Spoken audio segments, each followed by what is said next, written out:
বিশ্বনবী যে রাতে মেরাজে যাবেন, সিদরাতুল মুনতাহা পার হওয়ার পরে বিশ্বনবীর পরীক্ষা শুরু হলো। বিশ্বনবীকে বুখারীর বর্ণনা 3টা গ্লাস দেয়া হলো। কাদাহ ফিহি লাবান, এক গ্লাসের মধ্যে দুধ ছিল, ওয়া কাদাহ ফিহি আসাল, আর এক গ্লাসের মধ্যে ছিল মধু, আর এক গ্লাসের মধ্যে ছিল মদ। কাদাহুন ফিহি খামার। বিশ্বনবীকে 3টা গ্লাস দিয়ে বলা হলো, নবী চুজ করেন কোনটা নেবেন।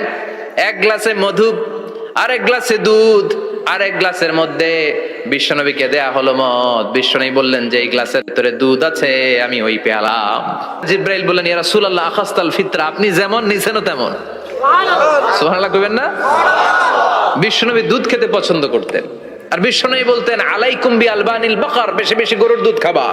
ফাইন্নাহা তুরাম্মু মিনাল আশজার, কেননা এটা সবুজ লতা পাতা ঘাস পাতার নির্যাস। গরু কি খায়?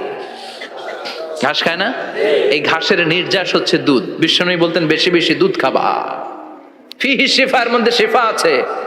ফি লাবানিহা শিফা ওয়া লুহুমিহা দা, গরুর দুধে আছে শিফা।